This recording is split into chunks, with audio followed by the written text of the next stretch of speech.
Buenas noches. Buenas noches, Juan.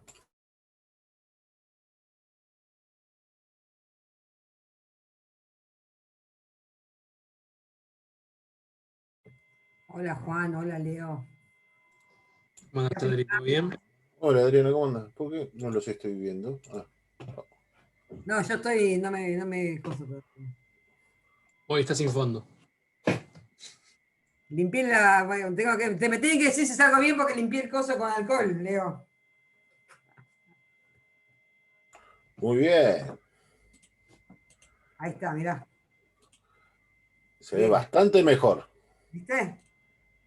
Igual tuve que cambiar el modem del coso.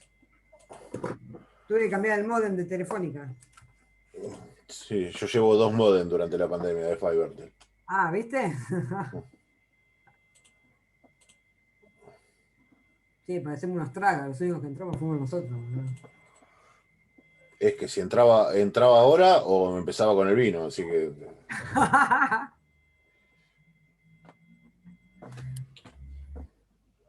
Y ahora se escucha el coso, che.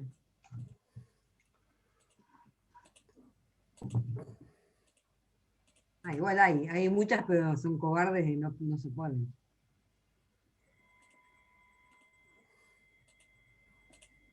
Dani, Agostina, muéstrense.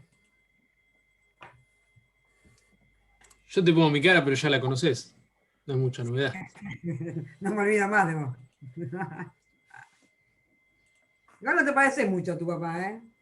Una versión mejorada. ¿La conoces, papá? Y sí, ¿cómo no lo voy a conocer? Bueno, qué sé yo, no sé quién anda conociendo a mi padre. No. Yo de los pasillos conozco a 200 personas. No me parezco a mi padre. Yo tengo pelo y mi padre casi está pelado. Así que Sí, los años me favorecen. No sé, en un par de años, te digo. no lo quise decir yo, pero esa es una de las diferencias, obvio. Hay que ver él a tu edad, si tenía pelo.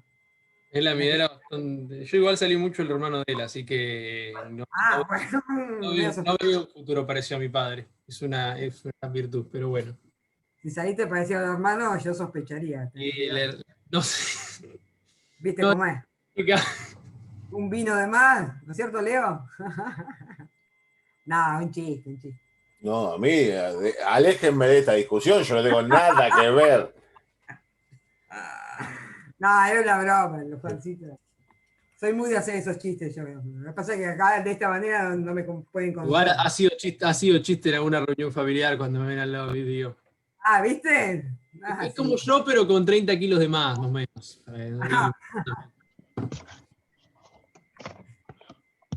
Los que son contemporáneos a mí, solemos hacer ese tipo de chistes.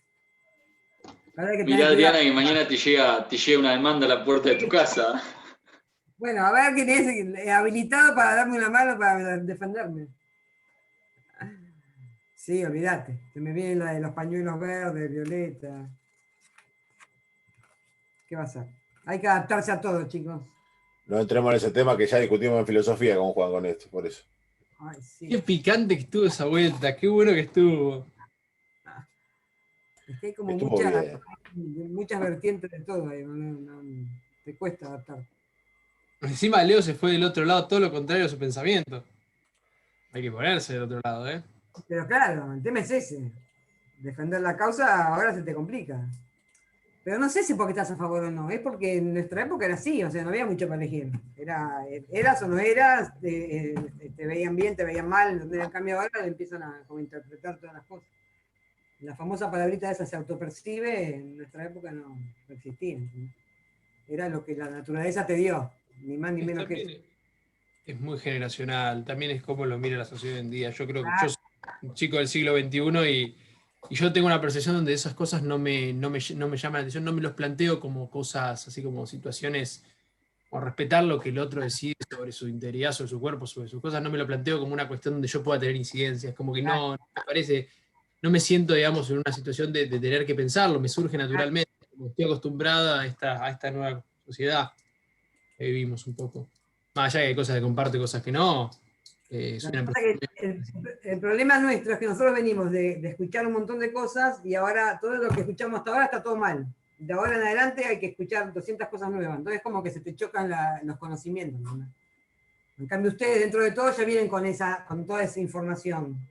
De última te puede gustar o no, pero ya la tenés como incorporada. Nosotros tenemos que olvidarnos de todo lo que nos enseñaron en ese momento e incorporar todo esto nuevo. Y es como que se te complica porque muchas veces es como que te metieron tanto en la cabeza una cosa que te parece que lo distinto a eso está mal. Lo que está bien es lo que te enseñaron a vos. Pero bueno, solamente cuando abrís la boca y quedarte calladita, ya está, zafás. Para evitar discusiones. Y yo siempre me digo lo mismo, uno es esclavo de sus palabras y dueño de su silencio. Exactamente. Así Sí. que Cuando ves que el entorno es medio heavy, una más vez vale que salió de tu boca y llegó al otro, ya tenés que hacerte responsable. Y sí, tal cual.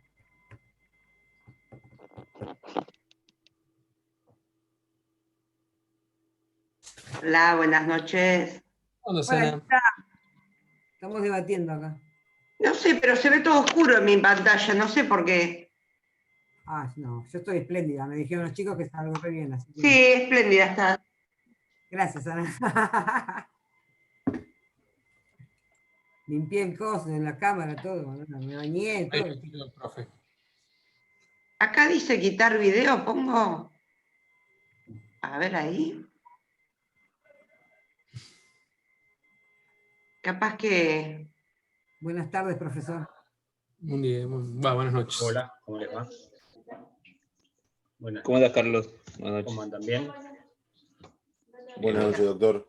¿Se escucha Buenas bien? noches. ¿Me escucha bien? Sí, sí. El tema es que no se corte, no tanto que se escuche. Vamos poniendo los presentes, ¿le parece? Sí. Sí, sí, perfecto. Vayan poniendo presente, así copio.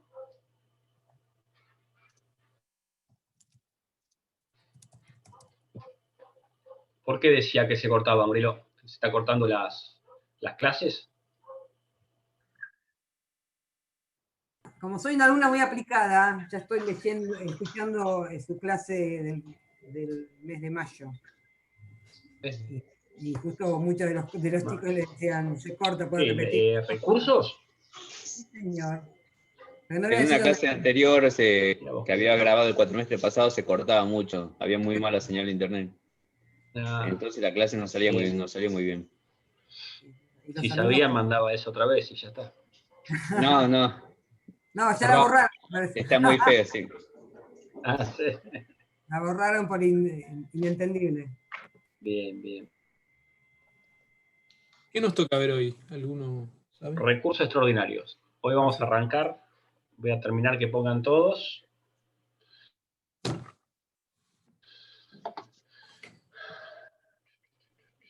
Bueno, vamos a arrancar con recursos extraordinarios. Nosotros vamos a ver bolilla 11 y bolilla 12. Hasta ayer vieron recursos ordinarios con el doctor Gropo. Vieron aclaratoria, revocatoria o reposición, apelación, nulidad y queja por denegación de la apelación. ¿Correcto? Correcto.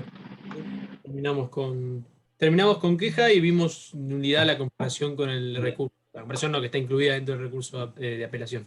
Lo vimos eso final, que hoy no estaba en el programa, pero que también Patricio lo dio. Bien, bien. Bien, perfecto. Conmigo van a ver los recursos extraordinarios, es decir, vamos a ver las vías de impugnación que disponen las partes ante una resolución que recae en una Cámara de Apelaciones o en un tribunal de instancia única. Nosotros nos vamos a tener a lo que es el fuero civil, comercial, laboral, contencioso administrativo. La parte penal la van a ver en procesal penal. ¿Qué es lo que van a ver en estas bolillas? Son 5 clases. Los recursos que vamos a ver es recurso extraordinario. En Provincia de Buenos Aires, vamos a ver 3 recursos extraordinarios. Es decir, estamos en Cámara o en un tribunal de instancia única, laboral, el único que tenemos acá dentro del foro que les mencioné, y vamos o accedemos, mejor dicho, a corte. Eso es la bolilla 11. Recurso extraordinario. Inaplicabilidad de ley o doctrina legal, el recurso extraordinario de nulidad y el recurso extraordinario de inconstitucionalidad. Eso lo vamos a ver en la bolilla 11. Y después la queja por denegación de recurso extraordinario. Y en la bolilla 12 vamos a ver el recurso extraordinario federal. Es decir, ya nos vamos a situar en una resolución del Superior Tribunal Provincial, o vamos a ver en los organismos, por ejemplo, las cámaras federales, la Cámara Federal de acá, de Mar del Plata, etc. Y vamos a, si queremos impugnar una resolución, vamos a ver que el medio va a ser el recurso extraordinario federal con todas sus variantes, los requisitos que tienen. Vamos a ver, para acceder a la Corte Suprema de Justicia de la Nación, ¿no? Vamos a ver lo que es sentencia arbitraria, gravedad institucional, que son supuestos de recursos extraordinarios también, de creación pretoriana. Acá dice que yo soy el hospedador ahora. ¿Qué tengo que hacer? Nada, doctor, se está grabando, es el host. Si lo único que quiere, si puede hacer, puede deshabilitar ¿y qué tengo que admitir? a la gente en la lista. No, ahí lo que estoy haciendo es... Sí, los admití a todos, creo. Sí, puede deshabilitarla si no tiene que andar admitiendo después. Bien. Vamos al recurso extraordinario federal, les dije, con todos los supuestos, el recurso extraordinario federal por salto de distancia, el viejo per saltum. Vamos a ver no tan viejo, lo profe. que es el certiorari en Nación, y vamos a ver la queja por denegación. El per saltum, te digo porque hoy en día se llama recurso extraordinario por salto de distancia, pero el per saltum se lo conocía en la década del 90. A partir del 2010, 2009, una reforma en el Código Procesal Civil y Comercial de la Nación, y el nombre técnico es recurso extraordinario federal por salto de distancia. No, perdón. Bien. Si vamos al concepto técnico, ¿no? Bien. Lo primero que vamos a hacer, vamos a arrancar con la bolilla 11. Nosotros en la bolilla 11 tenemos recursos extraordinarios, provincia de Buenos Aires. Lo primero que vamos a hacer es ver cuál es el marco legal. ¿Cuáles son los artículos que yo tengo que tener en cuenta? Y los artículos que tengo que tener en cuenta son artículos 161, inciso 1 e inciso 3 de la Constitución de la Provincia de Buenos Aires, 168 y 171 también de la Constitución de la Provincia de Buenos Aires. Ahí están contemplados los recursos extraordinarios. Perdón, doctor, que lo interrumpa. Están los chicos en el grupo pidiendo que no pueden entrar.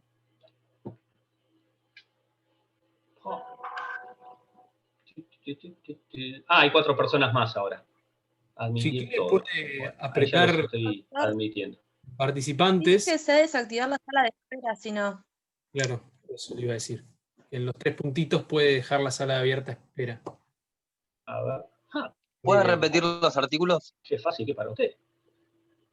Los 3 puntitos. Si no directamente. Solicitar que se ordene silenciar, permitir que los participantes permitir reproducir. Habilitar sala de espera, está habilitada. Bueno, cualquier cosa me avisa. Deshabilítela si pueden ingresar directamente. A ver. Claro, creo que tiene que estar deshabilitada. ¿Ahí? Yo no sé cómo dice porque lo tengo en inglés. La verdad que no sé cómo decirlo Bien. cómo está. Pero... Bueno, ahí lo hice. Si no, culpa de ustedes. Son cómo me están guiando. Dijimos, Constitución de la Provincia de Buenos Aires, artículo 161, inciso primero, 161, inciso tercero, 168 y 171. Eso es lo que es la Constitución de la Provincia de Buenos Aires. Y después, en lo que es el Código Procesal Civil y Comercial de la Provincia de Buenos Aires, artículos 278 a 303. Ubico a 303.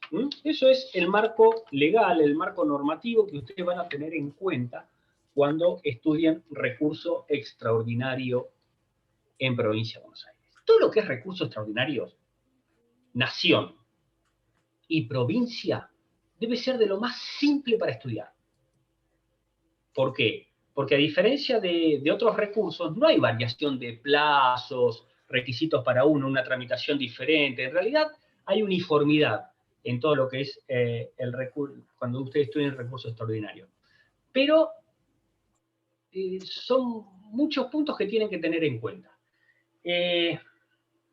Uno de los puntos que tienen que tener en cuenta es tienen que saber cómo es el trámite.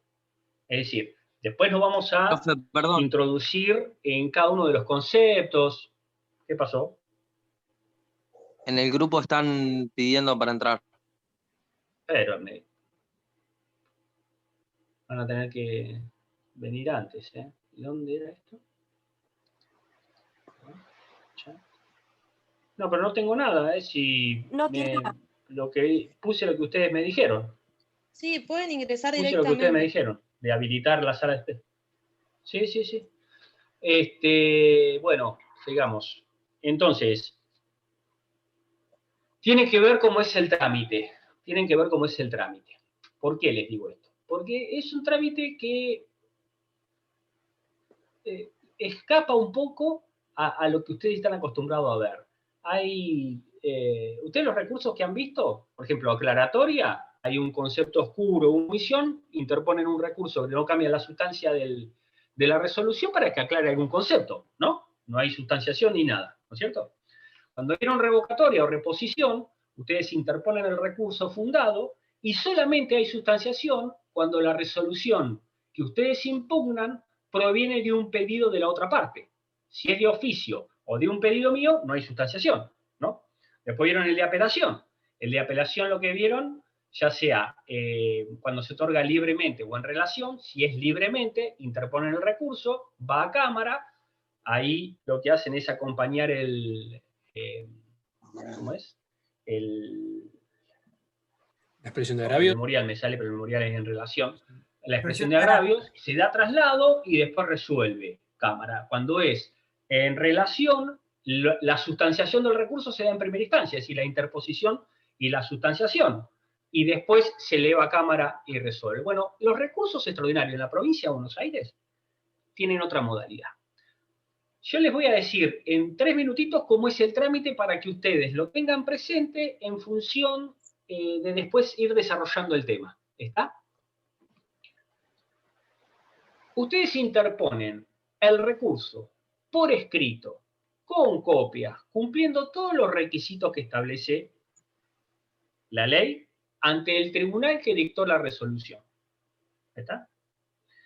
Lo que hace el tribunal al momento de que ustedes interponen el recurso extraordinario es declarar o no, es decir, denegarlo o aceptar y elevarlo a corte provincial. Hace el primer examen de admisibilidad. Si dice el tribunal lo deniega porque es inadmisible, a usted le queda únicamente la vía de la queja por denegación de recurso extraordinario. ¿Está? Si lo declara admisible, se eleva, porque ustedes cumplieron con todos los requisitos establecidos para los recursos extraordinarios, de acuerdo al tipo de recursos que hayan interpuesto, se eleva a la Suprema Corte le da entradas, en su mesa de entrada, y lo que hace es un proveedor de autos en el cual notifica a las partes de que ya está en corte, lo hace por cédula en el domicilio constituido en La Plata, y ustedes tienen 10 días para presentar un memorial. Fíjense que esos 10 días es para el recurrente la posibilidad de mejorar el recurso.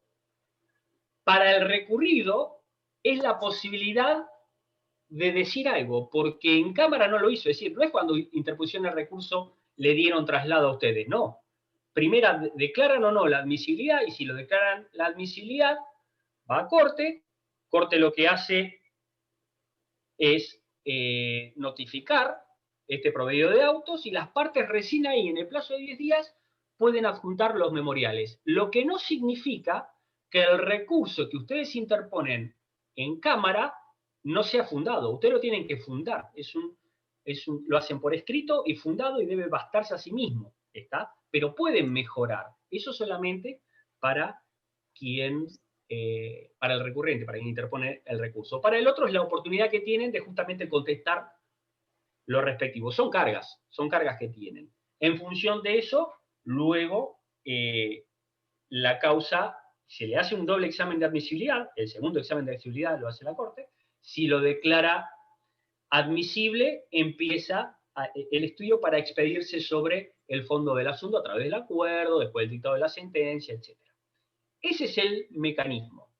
Interposición del recurso fundado ante el tribunal que dictó la resolución, se eleva, se lo declaran admisible, notifican a las partes, 10 días tienen para presentar el memorial y después pasa al acuerdo.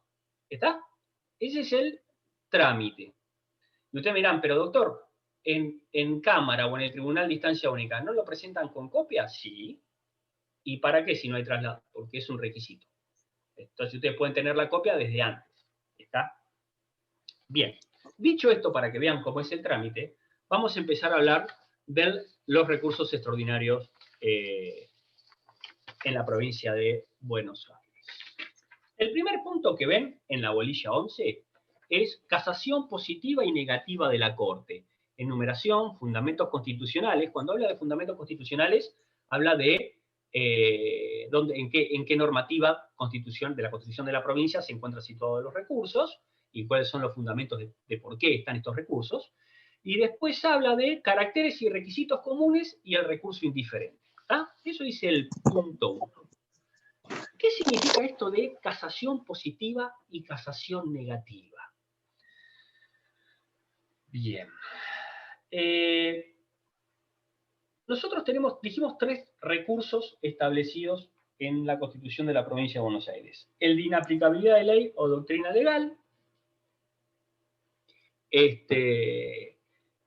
o absurdo la valoración de la prueba, ese sería el nombre completo, el de inconstitucionalidad y el de nulidad.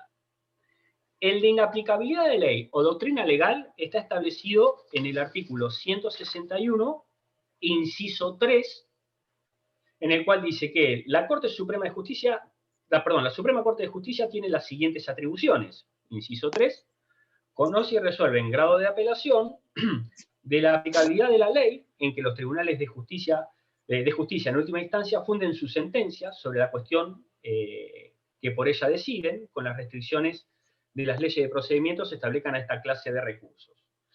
El inciso B dice bueno, eso es el de nulidad. El artículo 161, inciso primero, hace referencia al de inconstitucionalidad.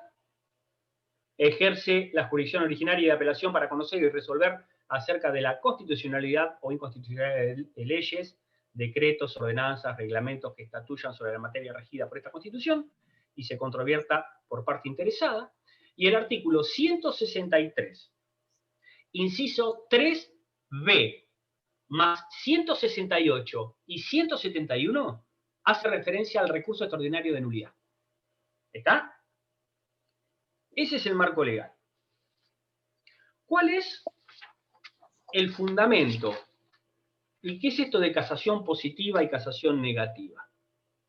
La casación positiva y negativa tiene que ver con qué hace la Corte cuando revoca una resolución del tribunal inferior.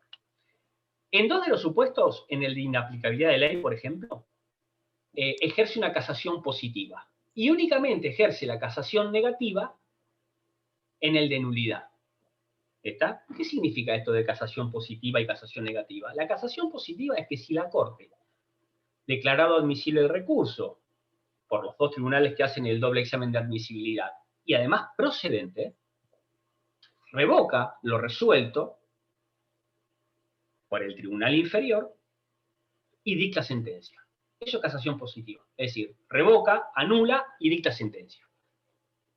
La casación negativa es cuando la Corte, y se dan únicamente en los supuestos del recurso extraordinario de nulidad, la Corte lo que hace es, si declara admisible el recurso, el doble examen de admisibilidad, declara procedente el recurso, revoca, pero no dicta sentencia, sino que lo remite al tribunal para que otra sala, o con otra constitución de jueces, dicte una nueva resolución. ¿Y por qué hace esto? Porque si la Corte revoca, anula esa resolución, no tendríamos sentencia de segunda instancia. ¿Está? Entonces, por eso anula, revoca y reenvía para que se dicte una nueva resolución. Y esa nueva resolución también puede ser objeto de un recurso extraordinario, por ejemplo, de inaplicabilidad o de inconstitucionalidad. ¿Se entendió? Lo que es casación positiva y casación negativa. ¿De dónde viene la casación negativa? La casación negativa viene de la Revolución Francesa. Ustedes van a tener muchos libros sobre recursos extraordinarios. Hitters, hay uno de Mabel de los Santos que Irene Hoff trata el tema de recurso de inaplicabilidad con otros autores. Tienen varios de donde estudiar. Hay un librito en la facultad que es unas charlas que se dieron en la década del 90, que las dio el doctor Constantino, un taller sobre recursos, y él dio la charla respecto a recurso extraordinario en provincia, o ante la Suprema Corte de Justicia de la Provincia de Buenos Aires.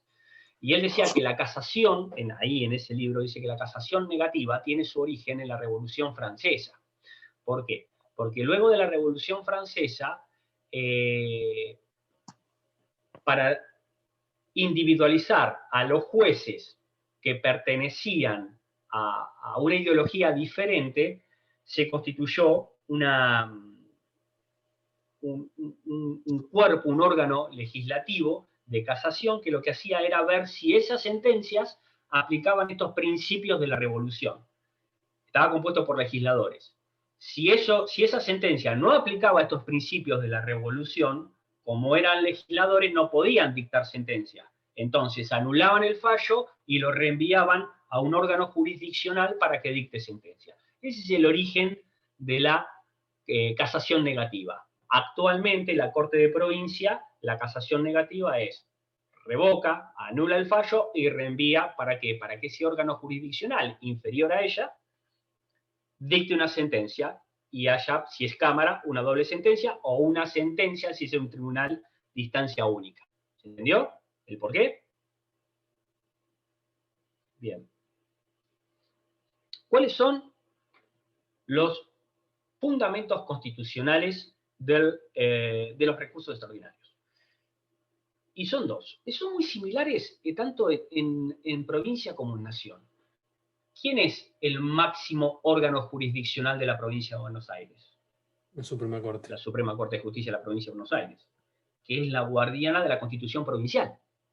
Así como la Corte Suprema de Justicia de la Nación es la guardiana de la Constitución de la Nación, acá este órgano jurisdiccional es el superior tribunal, el máximo tribunal, el más antiguo del país, y es el encargado de que se respeten las garantías y los derechos establecidos en la Constitución de la Provincia de Buenos Aires. Esa es la primera finalidad que tiene. Y la segunda finalidad que tienen es lograr uniformidad. Es decir, ustedes tienen distintos departamentos judiciales en la Provincia de Buenos Aires. Cada departamento judicial tiene sus fueros y hay jueces de primera instancia y de segunda instancia o de tribunales de instancia únicas que interpretan el derecho a su manera. Lo que hace la Corte al resolver es unificar criterios. Entonces, evita que haya una anarquía con una interpretación de una ley diferente en cada departamento judicial. Esa es la segunda finalidad que tienen estos recursos extraordinarios. Y cuando vean recurso extraordinario y inaplicabilidad de ley, lo van a ver específicamente a esto. Numeración, fundamentos constitucionales. Acá viene lo de los artículos. Dijimos 161, inciso primero, inconstitucionalidad de la Constitución de la Provincia de Buenos Aires. 161, inciso 3A, inaplicabilidad de ley. 161, 3B, nulidad. ¿Qué dice el de nulidad que no se los dije antes? Conoce y resuelve en grado de apelación de la nulidad arguida contra las sentencias definitivas pronunciadas en última instancia por los tribunales de justicia cuando se aleguen violación de las normas contenidas en los artículos 168 y 171 de la Constitución de la Provincia de Buenos Aires. ¿Qué dicen el 178 y el 161? Y tiene que ver con las formas, porque la nulidad tiene que ver con las formas. Son vicios de las formas. El 168 dice que los tribunales de justicia deberán resolver todas las cuestiones que les fueren sometidas por las partes, en la forma y plazos establecidos al efecto por las leyes procesales. Los jueces que integran los tribunales colegiados deberán dar su voto en todas las cuestiones esenciales a decidir. Para que exista sentencia debe concurrir la mayoría de opiniones acerca de cada una de ellas. Y el 171 dice: las sentencias que pronuncien los jueces y tribunales letrados serán fundadas en texto expreso de la ley y a falta de este, en los principios jurídicos de la legislación vigente en la materia respectiva, y en defecto de esto, en los principios generales del derecho, teniendo en consideración las circunstancias del caso. Cuando vean recurso extraordinario de nulidad, van a ver que esa sentencia no respeta las mayorías, no trata todas las cuestiones esenciales, no tiene las mayorías establecidas o tal vez falta firma de alguno de los jueces, van a ver los distintos supuestos y tiene que ver no ya sobre la cuestión o la aplicación del derecho, sino de la forma de la sentencia. ¿Está? Ya lo vamos a ver cuando veamos recursos extraordinarios ante la provincia, ante la Suprema Corte de Justicia de Buenos Aires. Bien. Caracteres y requisitos comunes. El recurso indiferente. Vamos a ver ahora una serie de requisitos que son comunes a todos los recursos, a los 3 recursos. Son comunes a todos los recursos, los 3 recursos. Pero el de inaplicabilidad de ley, ustedes le deben sumar 2 más, que lo vamos a ver cuando veamos inaplicabilidad, ¿está? Pero estos requisitos son los mismos para todos los recursos extraordinarios ante la Suprema Corte de Justicia de la Provincia de Buenos Aires. Previo a esto, nosotros tenemos que tener en cuenta 2 conceptos. Esos conceptos son el de autonomía de los recursos extraordinarios y que en el campo de los recursos extraordinarios ante la Suprema Corte de Justicia de la Provincia de Buenos Aires no rige el principio de que el juez conoce el derecho. En un supuesto específico, y yo se lo voy a decir cuál es. Entonces, estos 2 conceptos son los que nosotros tenemos que tener presente. El de autonomía. ¿Qué significa? Que tiene su propio sistema el recurso.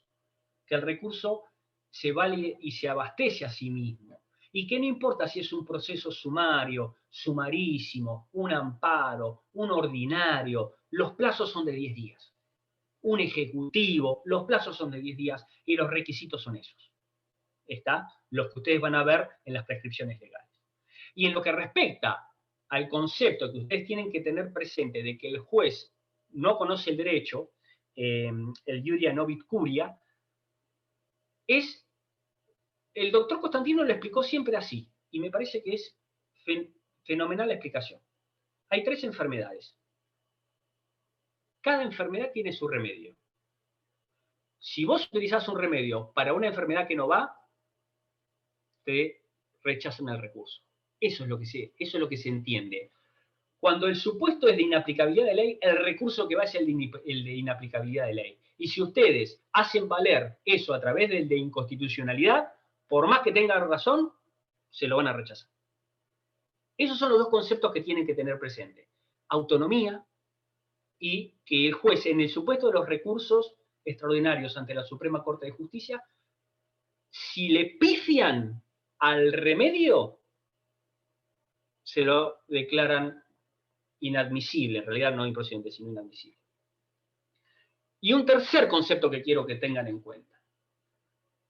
Una cosa es la admisibilidad y otra cosa es la procedencia. Una cosa es la admisibilidad y otra cosa es la procedencia. ¿Por qué les digo esto? Porque Leandro Fernández instruir a los tribunales inferiores, sí, debe estar hablando de cuáles son los fundamentos constitucionales. ¿Por qué le digo el de ¿cómo que les había dicho recién? El de la diferencia entre admisibilidad y procedencia. Porque cuando ustedes hablan de admisibilidad, hablan de forma. Y cuando hablan de procedencia, hablan del fondo. Cuando ustedes hablan del doble examen de admisibilidad que hace la Cámara o el Tribunal de Instancia Única antes de conceder o denegar el recurso, y el segundo examen de admisibilidad que hace la Corte cuando recibe el recurso, tiene que ver con las cuestiones de forma, plazo, tipo de resolución a la que se impugna, todas las prescripciones que establece la ley. Cuando hablan de procedencia, hablan del fondo de la cuestión. ¿Está? Primer concepto que ustedes tienen que tener en cuenta cuando empiecen a estudiar los requisitos comunes. ¿Cuáles son los requisitos comunes? Y cuando se habla de requisitos comunes, se habla de requisitos de admisibilidad. Estos son comunes para los 3 recursos extraordinarios. Y estos son: tribunal emisor, de donde el que emite el fallo, que está impugnado. El concepto de sentencia definitiva o asimilable, que lo vamos a ver en el 278. Suficiencia técnica de la pieza recursiva. El plazo para la interposición del recurso, que es 10 días. 10 días. Tribunal ante que se interpone el que dictó la resolución. Importantísimo. Ustedes interponen el recurso ante el tribunal que dictó la resolución. Presentación de copias del recurso. Pregunta. Constitución de un domicilio procesal en La Plata. Segundo, Juan Manuel. Y el pago del franqueo y sellado cuando declaran admisible el recurso en Cámara o en el Tribunal de Instancia Única para que sea remitido a la Suprema Corte de Justicia de la Provincia de Buenos Aires. Esos son los requisitos comunes de los 3 recursos extraordinarios. Repetimos: tribunal emisor del fallo, sentencia definitiva o asimilable, suficiencia técnica de la pieza recursiva, plazo para la interposición del recurso, presentación de las copias, constitución de un domicilio procesal en La Plata, para todos aquellos supuestos que no sean en La Plata, porque si es la Cámara de Apelaciones en lo civil y comercial de La Plata, no tenés que constituir porque ya lo tenés constituido. Y el pago del franqueo también sería para estos supuestos, porque en la otra directamente lo elevan si estuviesen en La Plata. ¿Está? Esos son los requisitos comunes. Fíjense, ¿cuál es el tribunal emisor en los supuestos que estamos viendo nosotros? Y nosotros ya abandonamos lo que es la Constitución provincial y nos adentramos en el Código Procesal Civil y Comercial de la Provincia de Buenos Aires.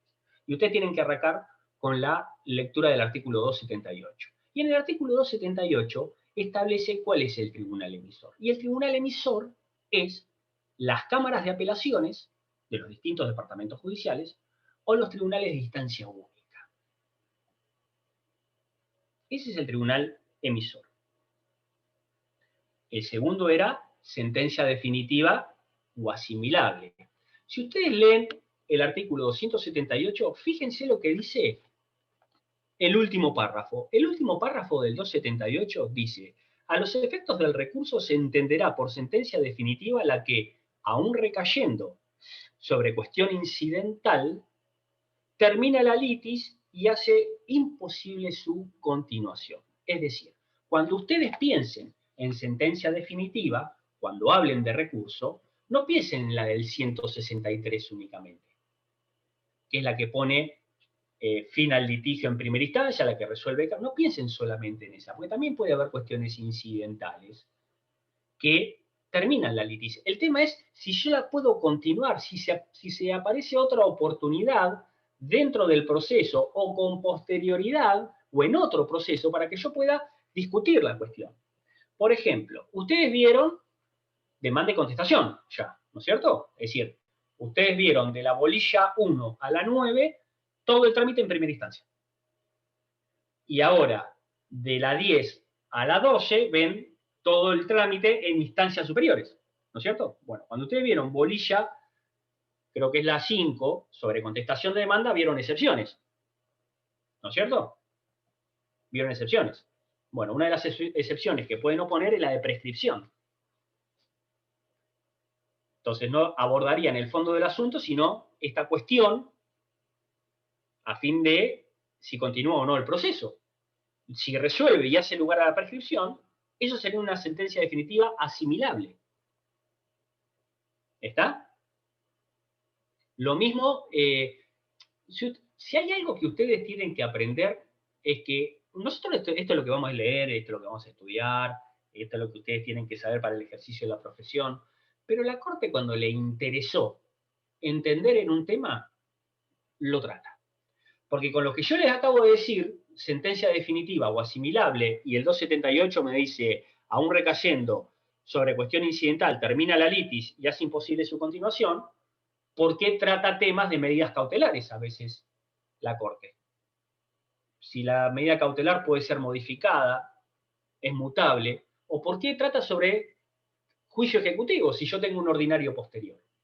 Porque es importante ver qué es lo que se resuelve y qué tipo de resolución para ver hasta dónde podemos llegar. ¿Se entendió? Dijimos, sentencia definitiva o asimilable, suficiencia técnica de la pieza recursiva. ¿Qué significa? Que ustedes interponen el recurso ante el tribunal que dictó la resolución que ustedes están impugnando, se interpone por escrito, fundado, y se debe bastar a sí mismo. No proceden las remisiones a escritos presentados con antelación en el mismo expediente, porque si no, no se tendría la suficiencia recursiva que te exige este requisito específicamente. El plazo para interposición del recurso es de 10 días hábiles, que se cuentan a partir del día siguiente al que ustedes fueron notificados. La constitución del domicilio en la ciudad de La Plata trae un apercibimiento distinto a los otros. En los otros, si ustedes interponen en el plazo de 25 días, se lo van a declarar extemporáneos. Si no presentan copias, pueden aplicar el 120. Pero si ustedes no constituyen domicilio en La Plata, el apercibimiento es que lo van a tener por constituido o los van a notificar por ministerio legis. En los estrados de juzgado lo van a tener por constituido.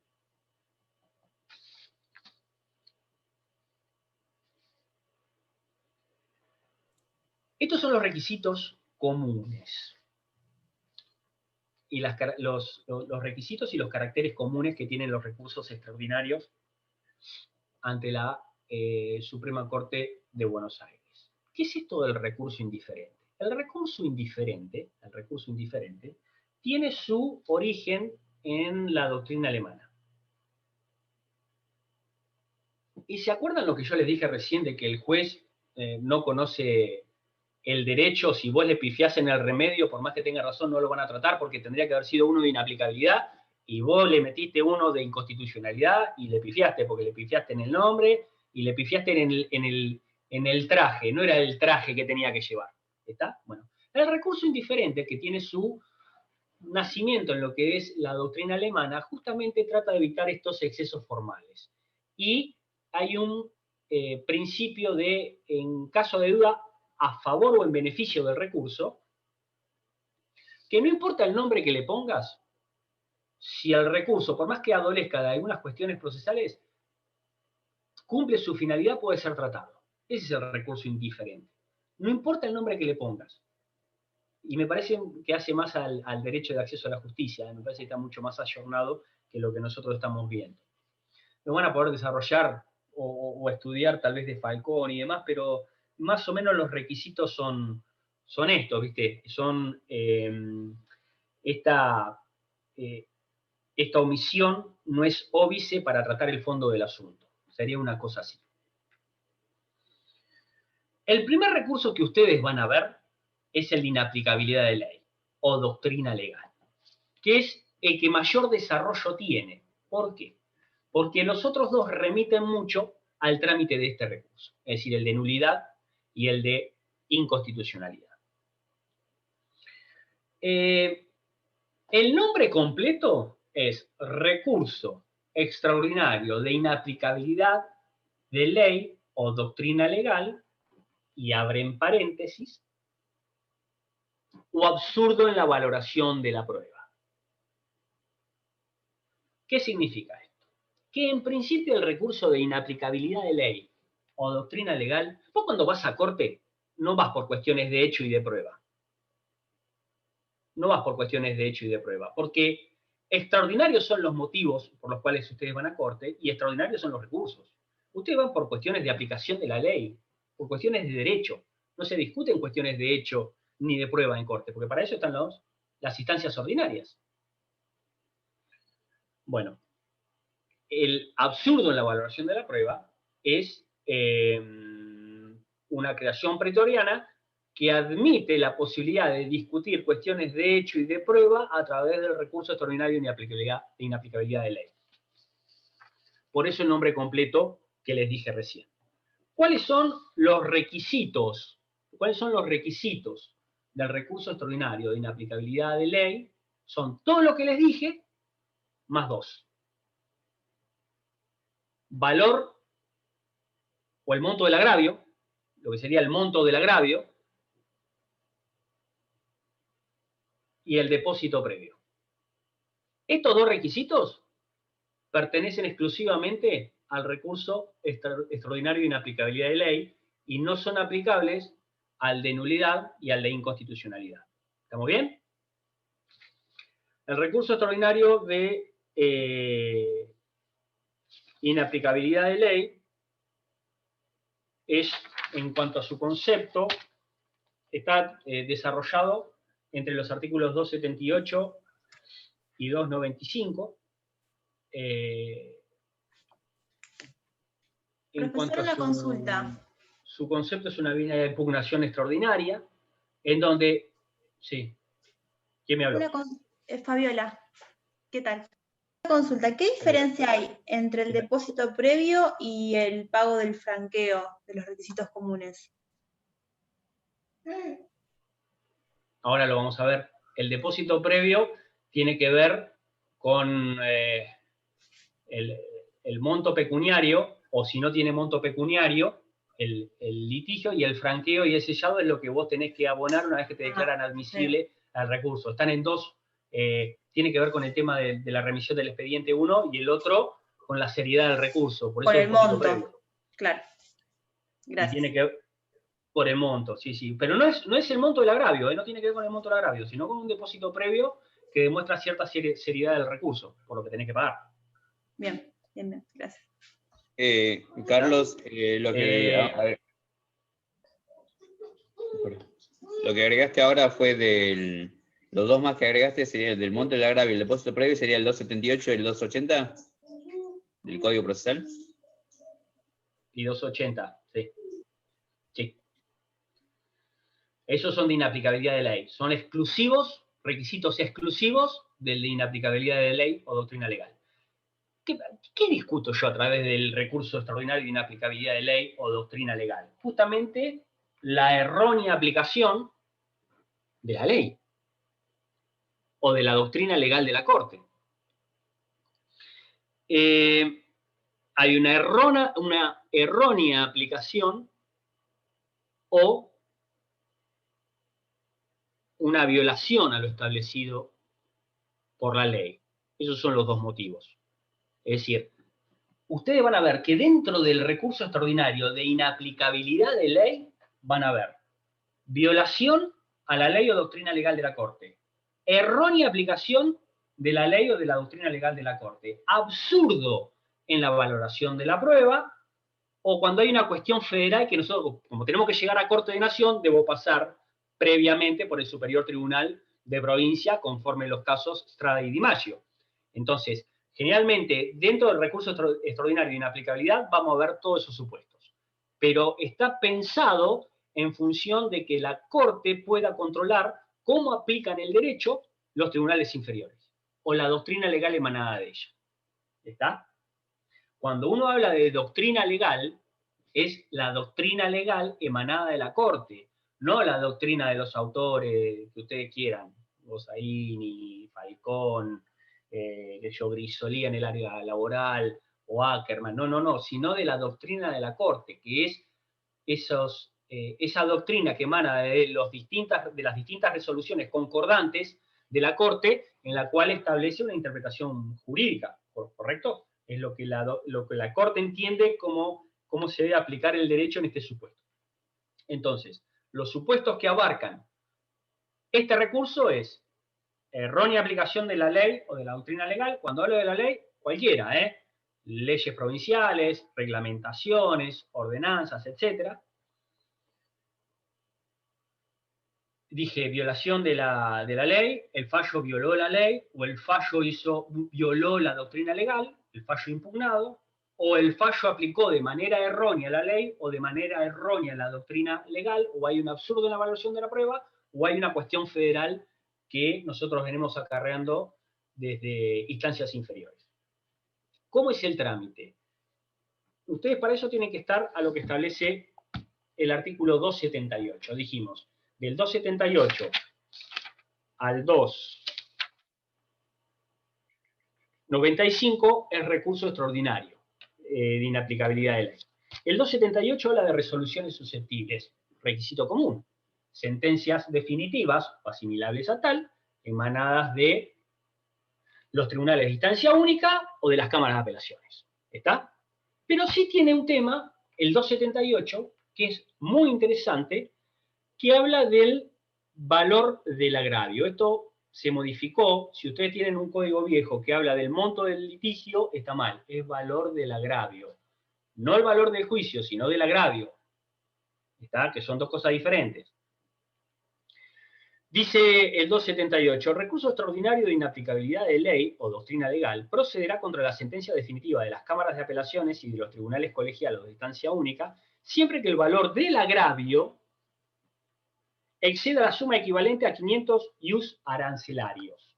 No ius previsionales, ius arancelarios, que es el ius que tienen en cuenta al momento de que ustedes les regulan los honorarios. Hoy en día el ius es 1870, creo. Lo tienen que multiplicar por 500. Ese es el valor del agravio. ¿Está? Pero a ver, tengan en cuenta lo siguiente, que ustedes deben considerar. Hay juicios que tienen un tema pecuniario detrás. Y hay juicios que no hay una cuestión pecuniaria detrás.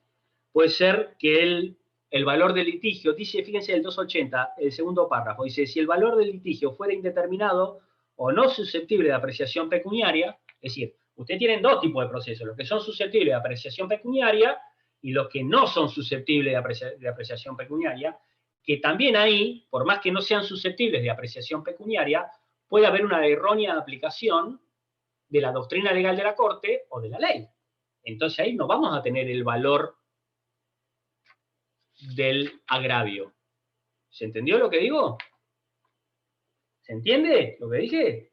No tienen que tener en ese supuesto. Ustedes, lo primero que tienen que hacer es que el recurso extraordinario por inaplicabilidad de ley procede contra litigios que tienen una apreciación pecuniaria y contra litigios en donde no hay una apreciación pecuniaria. En los que tienen apreciación pecuniaria, ahí sí estamos al 278, el valor del agravio.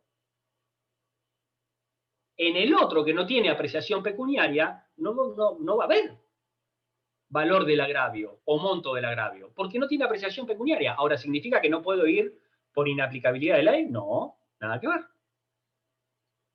¿Se entendió lo que dije? Porque a veces uno cuando estudia recurso extraordinario, por inaplicabilidad de ley, piensa siempre, no, el valor del agravio, sí, porque son 500 ius, y bueno, sí, pero guarda que el proceso puede, o el litigio puede no tener apreciación pecuniaria. Entonces, primer supuesto que ustedes tienen que tener, que esta es una pregunta que siempre hace el doctor Constantino en los orales, que ustedes se salvaron este año, igual que los chicos del año pasado, o del cuatrimestre pasado, que no lo tienen en un oral al doctor, ahí los quería ver. Pregunta cuál es el valor. Son 500 ius. Y esto es motivo de una reforma, la 14142. Si ustedes tienen un código donde habla de un tema económico de 4.000 y... No, son 500 ius. ¿Está? El valor, me figura 25.000 pesos a mí, en el finoquieto del año 96, el código. Por eso, no. Tengo el código. No. Me figura 500 bien. ius, 14142. Pero te cuento como dato curioso que en el comentado me figura el valor en, digamos, en valor moneda y no en use. Claro. El artículo 279 habla de cuáles son los plazos y las formas. Dice que el recurso se debe interponer por escrito. Ustedes todos ya lo saben. ¿Ante quién? Ante el tribunal que dictó la resolución. También lo saben.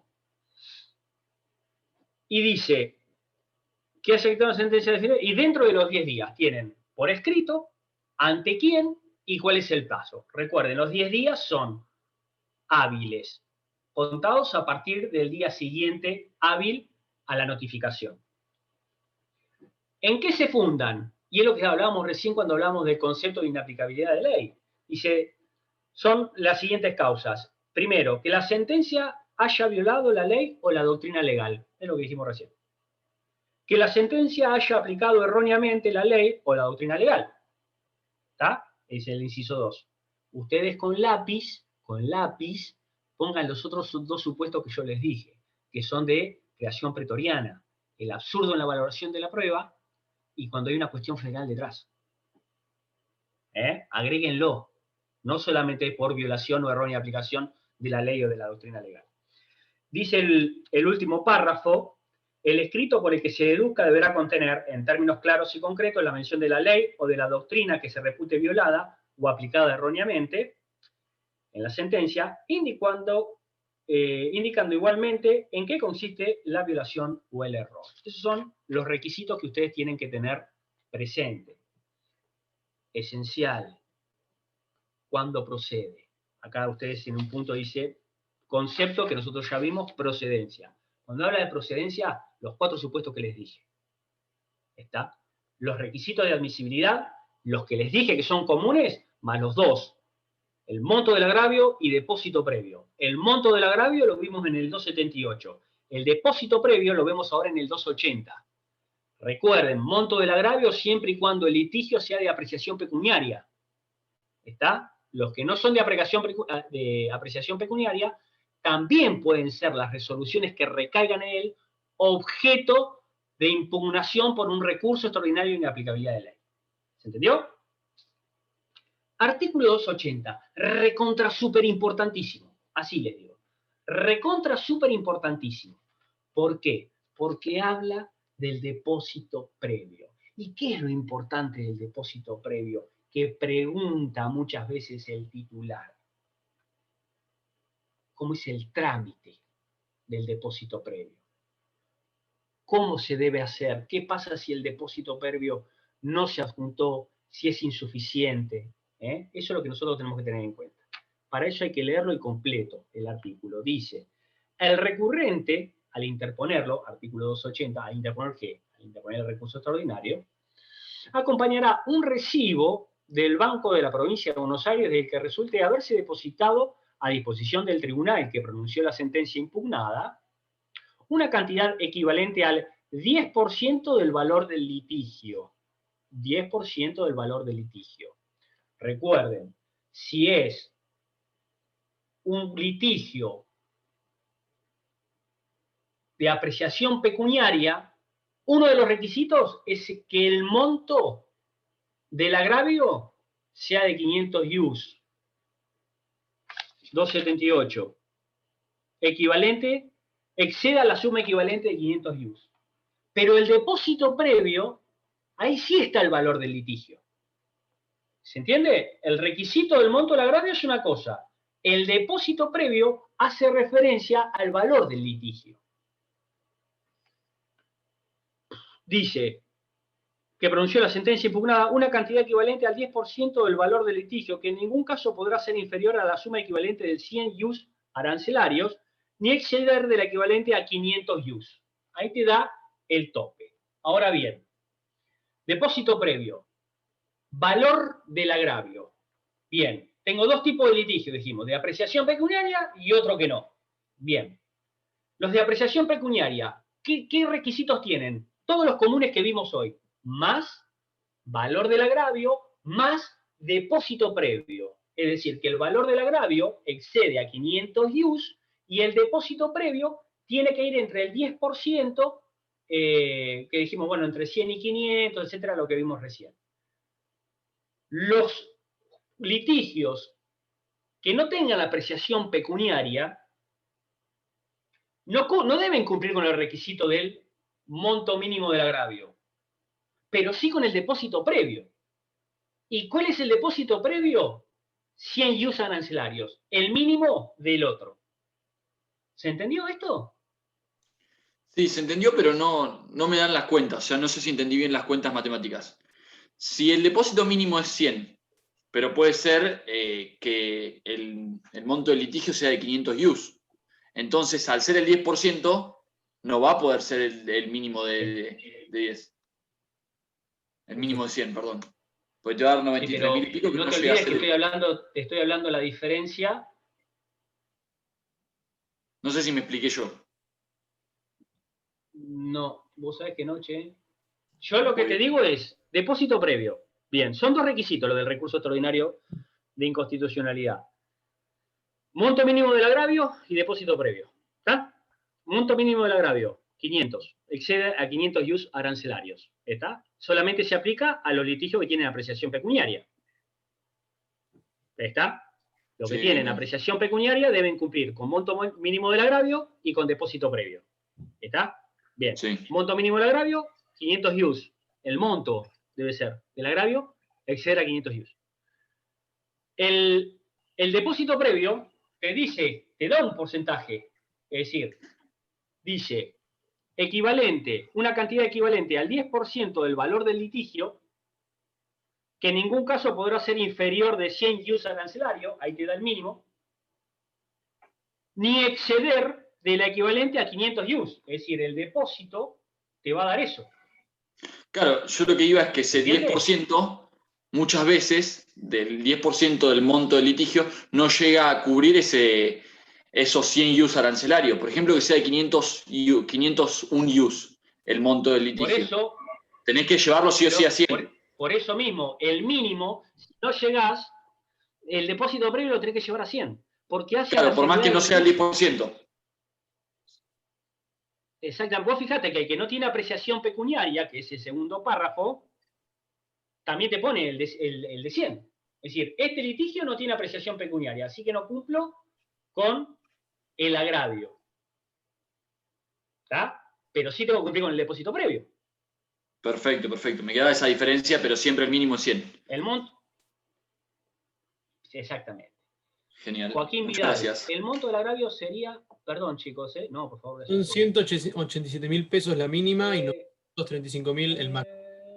Esos son los montos hoy en El día. agravio sería la suma que fija el juez. Esperen un cachito. Dice Adriana Morelo, el agravio sería la suma que fija el juez más intereses y costas. No, sería de capital, nada más. Adriana. No implicarían lo que vos estás diciendo. Y Joaquín dice, ¿el monto del agravio sería la diferencia entre lo solicitado y lo que es reconocido en sentencia?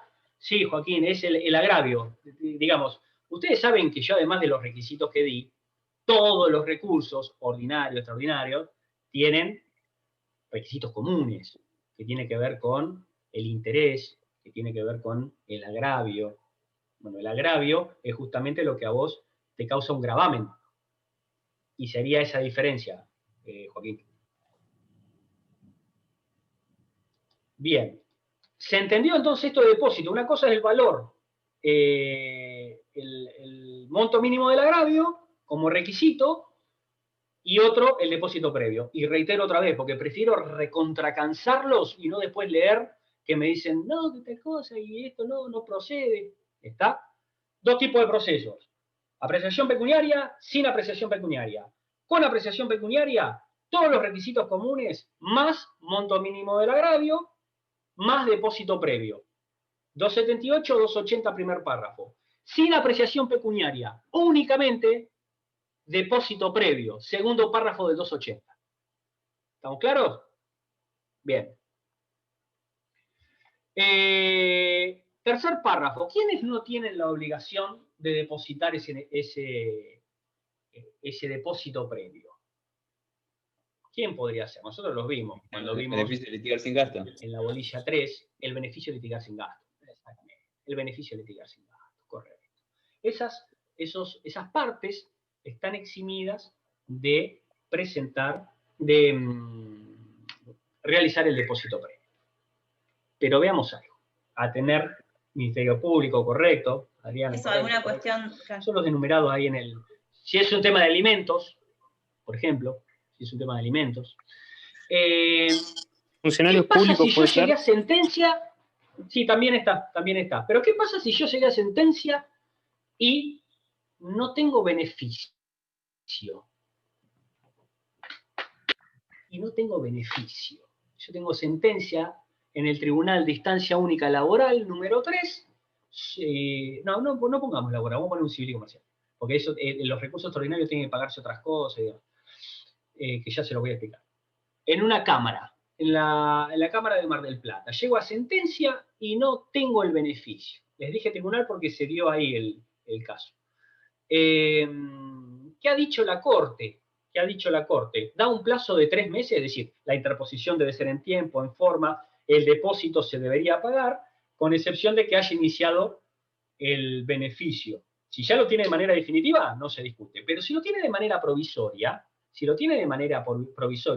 y lo inició con antelación a la interposición del recurso, por ejemplo, a mí me vence a los 10 días la interposición del recurso y yo, al día siguiente en que fui notificado de la sentencia, inicio un incidente de beneficio litigar sin gastos.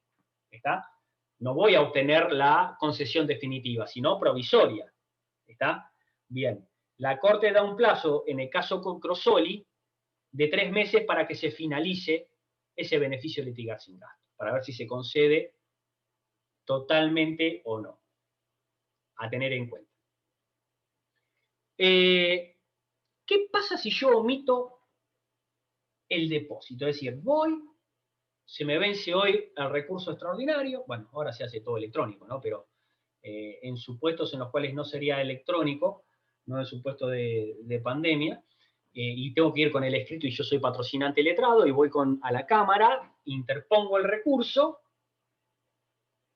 por escrito, plazo 10 días, estamos ante un supuesto de un proceso pecuniario o no, hay una errónea hay una errónea aplicación de la ley o de la doctrina legal, o una violación, pero no efectivizo el depósito previo. La Cámara, ¿qué hace? ¿Me lo declara inadmisible de una? No. No. Porque puede ser que yo no haya efectuado el depósito o que lo haya hecho de manera insuficiente. Tenía que depositar X cantidad y deposito mucho menos. ¿Qué hace la Cámara? Y acá tenemos que estar al párrafo 4 del 280. Dice, si se omitiera el depósito o se lo efectuara en forma insuficiente o defectuosa, se hará saber al recurrente que deberá integrarlo en el término de 5 días, con determinación del importe bajo apercibimiento de negar el recurso interpuesto o declararlo desierto, según fuere el caso. El auto que así lo ordene se notificará personalmente o por cédula. Es decir, yo puedo interponer el recurso, plazo 10 días, sin haber efectivizado el depósito. La Cámara lo que va a hacer es intimarme. ¿Cómo intimar? Por cédula. Para que yo en el plazo de 5 días efectivice el depósito o lo integre si fue insuficiente. Si yo no lo hago, el apercibimiento es el que dice denegar el recurso o declararlo desierto, según corresponde al caso. Ese requisito es esencial. Ese requisito es esencial. Si ustedes no cuentan con el beneficio de litigar sin gastos o no son una de las personas que están eximidas de pagar el depósito previo, deberán sí o sí efectivizar el depósito previo. Hay una reforma que tiene que ver con la Fiscalía de Estado, en donde la interposición de recursos por la Fiscalía de Estado lo exime del depósito previo, si tiene que impugnar una sentencia en el área laboral. Ustedes, fíjense que cuando lean el 161, inciso 3, 1 de la Constitución de la provincia, van a ver que dice, conoce y resuelve la Corte, la Suprema Corte de Justicia de Buenos Aires, conoce y resuelve en grado de apelación de la aplicabilidad de la ley en que los tribunales de justicia en última instancia funden sus sentencias sobre cuestiones que por ella deciden, con las restricciones que las leyes de procedimientos establezcan a esta clase de recursos. Las restricciones a que hace referencia son las económicas. ¿Y cuáles son esas restricciones que van de inaplicabilidad de ley, que no se aplica al de inconstitucionalidad y nulidad? El depósito previo y el monto mínimo del agravio. Esas son las restricciones. Y como la Constitución dice, estas restricciones son para este recurso de inaplicabilidad, se aplican para este. En el área laboral, cuando ustedes quieren interponer un recurso por la parte demandada, que querés impugnar a través de un recurso extraordinario una sentencia definitiva acaecida en un tribunal laboral, tienen que pagar todo. Capital, costas, intereses. Solamente no se paga, no se deposita, perdón, no pagar. Tienen que depositar todo. Ese sería el depósito previo. Solamente no se deposita los honorarios del abogado de la parte que recurre. Pero si yo no tengo beneficio y quiero interponer un recurso de inaplicabilidad de ley y doctrina legal ante una sentencia emanada de un tribunal laboral, tengo que depositar todo. Y todo lo que dice la liquidación. Me eximo únicamente en el caso del beneficio. Y encima esta restricción económica en el área laboral sí se extiende a los 3 recursos. Es decir, cualquier tipo de recurso que yo quiera interponer, inaplicabilidad de ley o doctrina legal, nulidad o inconstitucionalidad, en el área laboral todos tienen restricciones económicas. Se cuestionó constitucionalmente esto y la Corte dijo, no, esto es constitucional. Yo creo que no, yo creo que es inconstitucional porque me está modificando algo que me dice una norma emanada de la Carta Magna Provincial. ¿Está? Pero fíjense que ustedes, en el área laboral, si quien impugna es Fiscalía de Estado, esto no lo tiene que cumplir. Y el depósito previo no lo cumple. Un detalle para que tengan en cuenta, porque fue una reforma de hace muy poco tiempo. Bien. Dice el otro inciso del 280. Al interponer el recurso, la parte que lo dedujere constituirá domicilio en la ciudad de La Plata y acompañará copia para la contraparte que quedará a disposición de esta en mesa de entrada. La parte que no hubiere constituido domicilio en la capital de la provincia quedará notificada de las providencias de la Suprema Corte por Ministerio de Ley. Más o menos se están cumpliendo acá todos los requisitos que nosotros veíamos. Por escrito, fundado, con copias. ¿Está? Que ustedes pueden retirar si son el recurrido cuando esté a disposición. Ahora, ustedes no contestan ahí. Vamos a ver que contestan en otro momento procesal, si quiere. Pregunta, profe, me surgió a partir de eso. ¿Se va entendiendo hasta ahora? Tengo una sola Muy consulta. claro. ¿Qué? Que tengo una sola pregunta para hacerle con respecto al último que dijo. Hoy en día, el tema de las notificaciones electrónicas, donde está el digital, donde uno se puede fijar en la MEP, uno también debe constituir en La Plata, no puede quedar notificado por la mesa de entrada digitalmente. También debes constituirlo. También debes constituirlo, pero ya tenés un domicilio electrónico. Y el domicilio electrónico, no importa donde vos estés, pero la ley te dice constituir domicilio. Es decir, vos tenés una acordada que te habla de domicilio electrónico, tenés una reforma en el 41 que te habla de domicilio electrónico, pero en esto te habla de constitución de domicilio en La Plata, y es una norma legal. No fue modificada ni nada. Ahora, con el acceso que tenés online, las cédulas te van a llegar a tu casilla. Lo que pasa es que no todo... A ver, la cédula te va a llegar a tu casilla, te vas a notificar por Ministerio de Ley. Si vos te metés en la MEP, te salta directamente todo. Es un requisito que en realidad el apercibimiento, que es Ministerio de Ley, hoy en día casi no tiene injerencia, pero debés constituir un domicilio en la ciudad de Bes. Tenés la carga de constituir un domicilio en la ciudad de La Plata. Si no lo haces, te notifican por Ministerio de Ley las notificaciones que deben ser por cédula. Por ejemplo, el tema del memorial, el provimiento del 283, la providencia de autos. Pero ya te digo, Juan Manuel, si yo estoy acá y el otro día yo litigo también algunas cosas en el Poder Judicial de la Nación, y estoy viendo unas causas de La Pampa, del Juzgado Federal de La Pampa, y con todas las modificaciones que hubo también en Corte de Justicia de la Nación, y en todo lo que es Poder Judicial de la Nación, el federal, yo puedo hacer presentaciones directamente de acá, a través de mandar los escritos en PDF. El tema es cuando te piden después los originales por las firmas, ¿viste? Cuando pase todo esto. Pero es lo que decís vos, parece un requisito medio innecesario, y sí. Y lo mismo, mirá, y te digo otra cosa, Juan Manuel, vamos a ver uno de los requisitos esenciales del franqueo. Si estamos hablando de un expediente digital, ¿Franqueo de qué? Bueno, no tenés que mandar nada por correo. Si electrónicamente lo tendrían que enviar. Y sin embargo, yo hasta ahora interpuse un par de recursos, pero no me han dicho nada respecto de esto, que estoy esperando a ver qué me dicen, porque me dicen, no, usted tiene, la ley dice que tiene que pagar el sellado. Entonces, si yo no tengo que enviarlo a ningún lugar, lo mandan electrónicamente. La verdad que no sé cómo resuelven ese. Lo voy a averiguar para mañana y te lo digo. Porque también es una duda que me genera ahora, ¿viste? Yo estoy esperando a ver qué me dicen en un par de causas, en función de esto, porque ya antes sí era para la remisión todo, pero ahora sí es electrónico. ¿Me seguís? Sí, por eso le consultaba, como todo está electrónico y el franqueo es enviar por correo y lo otro es constituir un domicilio cuando está todo digital, me suena como que ha caído absurdo, bueno, está punto. El doctor Constantino en una clase habló del franqueo, explicando que después se hace un intercambio de la cantidad de estampillas postales que tienen y va a una caja especial. Que hacen un intercambio con el correo. Acá, claro, acá dice Adriana Morelo que sí, hay muchos híbridos, Adriana. Hay muchos expedientes que todavía tienen soporte papel, porque lo que dice Adriana es, la digitalización venimos desde hace muy poquito, no hace tanto, y hay expedientes que todavía tienen soporte papel y bastante soporte papel. Es correcto lo que vos decís, Adriana, es correcto lo que vos decís. Pero, por ejemplo, hay algunos que yo estoy interponiendo ante la Cámara Contencioso Administrativa por cuestiones de contraarba, de ingresos brutos, lo que fuere, que son todos digitales.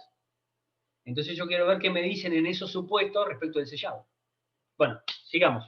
El resto de la clase, perdón chicos, ¿se entiende lo que yo estoy hablando? Porque tengo tres páginas. ¿Se entienden? ¿Van bien?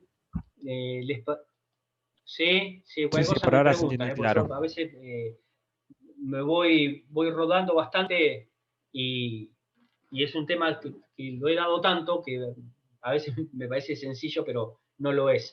Y sale de lo que nosotros vemos generalmente, aún los que trabajamos en el ejercicio de la profesión o tribunales donde vemos primera y segunda instancia.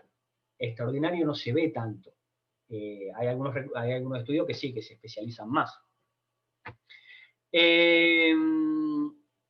Las condiciones de admisibilidad, dice el 281, presentó el recurso, el tribunal examinará sin más trámites si la sentencia definitiva, si lo ha interpuesto en términos, si se han observado las demás prescripciones de la ley.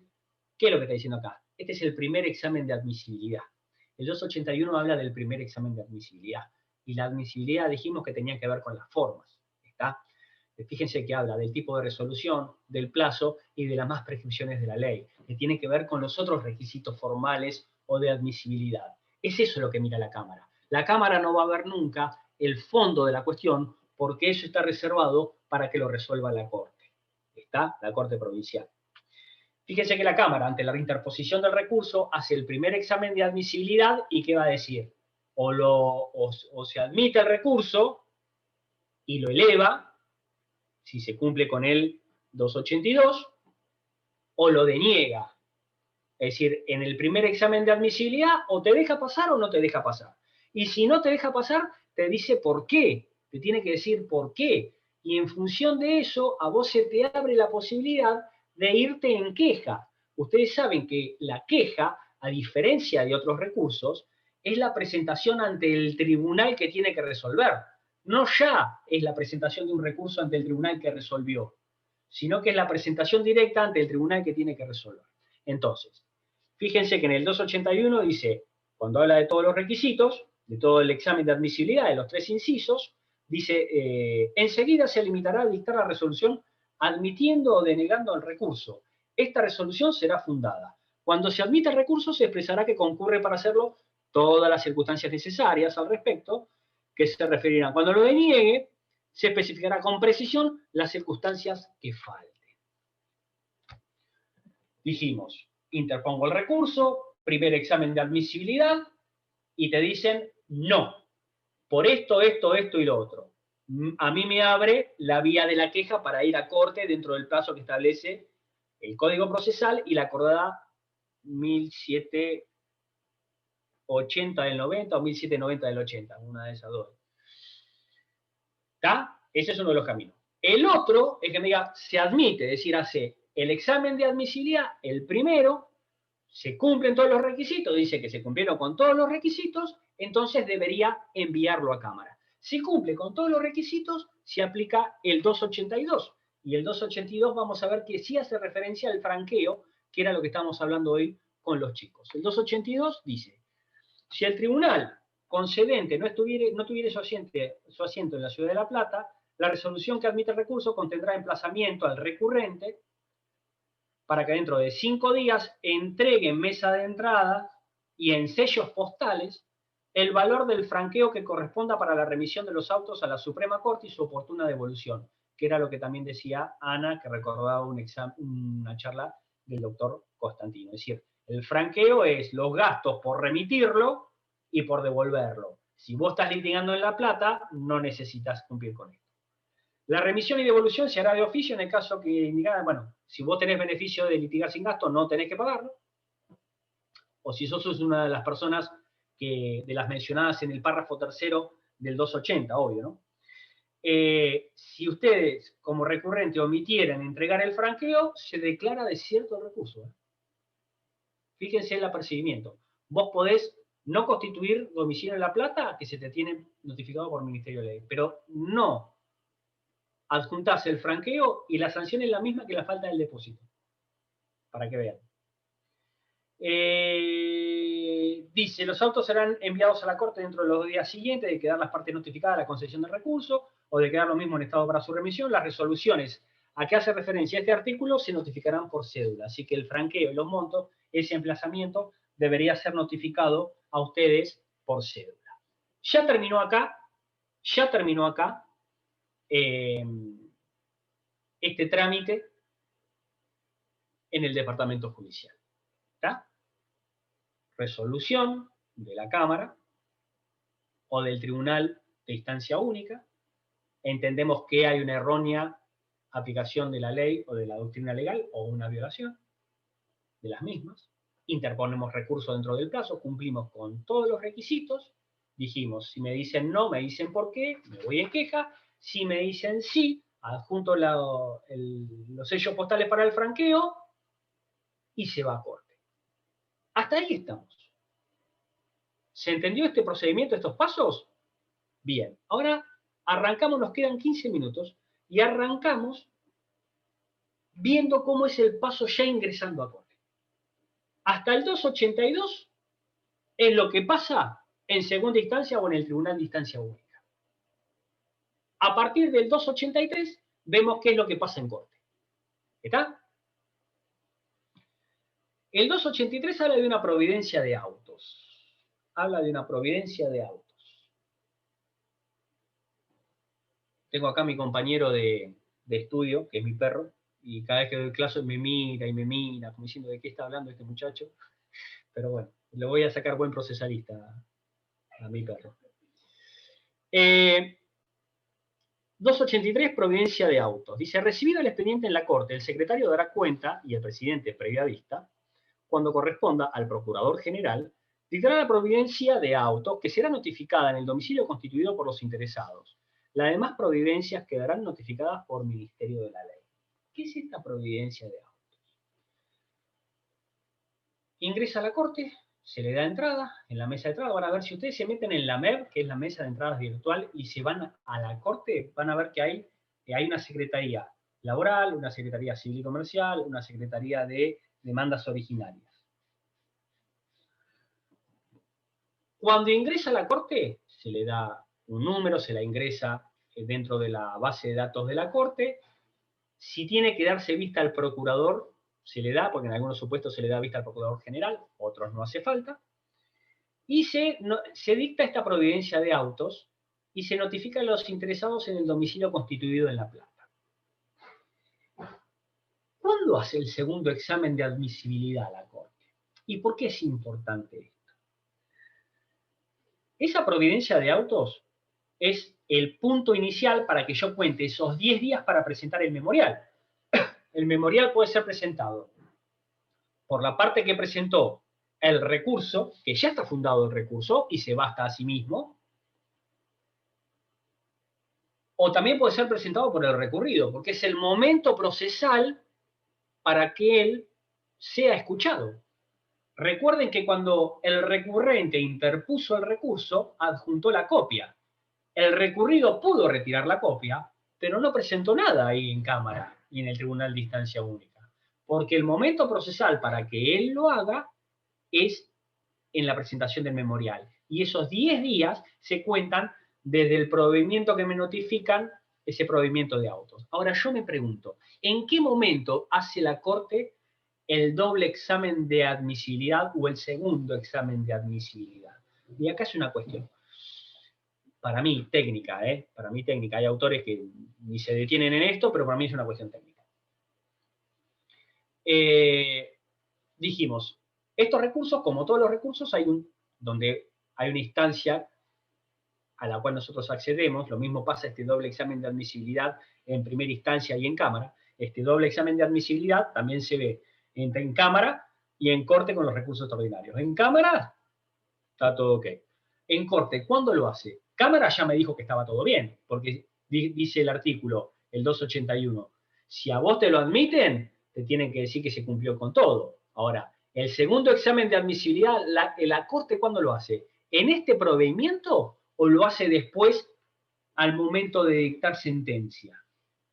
Yo creo que la Corte debería hacer el segundo examen de admisibilidad en este provimiento. En este provimiento. Porque después vienen los memoriales. Y ya después, una vez que se aceptaron también los memoriales, la Corte debería entrar a la procedencia del recurso. Eso es lo que dice Carlos Turín. Lo que dice Arasi, Rojas, Irene Hoff en el trabajo este que les decía, entre otros autores, es que lo puede hacer en este momento procesal del provimiento del auto, diciendo se cumple o no se cumple los requisitos de admisibilidad, o lo puede hacer al momento de dictar sentencia. No habría ningún tipo de problema, que es cuando entra a estudiar el tema a la Corte. Esas son las dos diferencias que hay. La opinión mía también es coincidente con la opinión del doctor Costantino. Pero nosotros como abogado litigante, como abogado de parte, nos parece que si nos dieron la admisibilidad ahí, en el provimiento pasamos, se presentaron los memoriales, después que en la sentencia me digan inadmisible, no lo vemos con mucho sentido. Si estamos hablando de recaudos de forma. Pero bueno, sepan que Arasi, Rojas, Irene Hoff, entienden que lo pueden hacer en otro momento procesal. Porque lo que queda es, ingresó a la Corte, me notifican al domicilio constituido en La Plata, me dan los 10 días para que yo presente este memorial, dijimos, una mejoría, dispendio judicial, ¿no? Y pareciera, Adriana, pero bueno, ¿qué le pasa? Que entran tantas causas. Dijimos, estos 10 días para presentar el memorial, el recurrente para mejorar el recurso, el recurrido para poder contestar haciendo saber su postura respecto del recurso interpuesto. Después pasan autos al acuerdo, están el voto de todos los ministros de la Corte y la sentencia. A mí lo que me dice es, la jurisprudencia, ¿quién preguntó ahí? Graciela Fune, ¿qué dice la jurisprudencia? ¿Deniegan en sentencia? La jurisprudencia, citado por Irene Hoff y por Arasi, la Corte ha resuelto al momento de dictar sentencia. Están con la postura de ellos, no con la mía. ¿Se entendió, Graciela? Bien. ¿Por qué, profe, una pregunta, ¿por qué tratan Dice, bueno, vimos el 283, Perdón que lo interrumpí, pero ¿por qué tratan ¿Por algo? qué? Perdón porque lo interrumpí, pero ¿por qué tratan algo si ya consideran que es inadmisible? La sentencia ya dice que es inadmisible, ¿no sería una cuestión que no tendría que ingresar directamente? ¿No sería una pérdida digamos, de La recursos? sentencia que dice que ya es inadmisible, disculpa. No. Al hablar de la admisibilidad, por eso le pregunto, de que hablábamos de la admisibilidad, cuando usted dice que esa doble valoración, ¿cuándo me hace la Corte la valoración de la admisibilidad? Que es una cuestión de forma. Si es una cuestión de forma, no debería haber un gasto de recursos por parte de la Corte, no debería haber gasto para... Por eso yo concuerdo con usted, pero no es una cuestión lógica avarse a los principios procesales. Ah, bien. Ah, entonces sí, si concordás conmigo, sí, está bien. Sí, totalmente, sí. Eso es lo que yo creo, Juan Manuel. Para mí es el momento procesal oportuno. Será porque uno te notifican, presentas el memorial y gana expectativa, ¿no? Pero la Corte ha dicho, como dijo Graciela, que preguntó qué dijo la jurisprudencia, y bueno, la Corte ha dicho que sí, que se ha expedido al momento de dictar sentencia sobre la admisibilidad. Esta es la realidad, porque es el momento en que tiene el expediente, ¿viste? Hacete doctrinario, te dice acá Adriana, Juan Manuel. Bien, seguimos. El 284 habla de la memoria, dice dentro del término de 10 días, contado a partir de la notificación de la providencia de autos, cada parte podrá presentar una memoria relativa a su recurso o al interpuesto por la contraria, que era lo que estábamos hablando recién, esta memoria, para mejorar si es el recurrente y el momento procesal oportuno para contestar es de parte del recurrido. No se pueden ofrecer pruebas ni hechos nuevos porque en corte no hay no es como en cámara que puede haber puede haber una etapa probatoria, aunque nunca se ve. Una vez que presentan la memoria, entran al acuerdo. Es decir, se establece cuáles son las cuestiones esenciales que debe resolver la Corte. Cada uno de los ministros de la Corte expide su voto, puede adherir, si quiere, o puede expedirse de acuerdo a su criterio, y se dicta sentencia.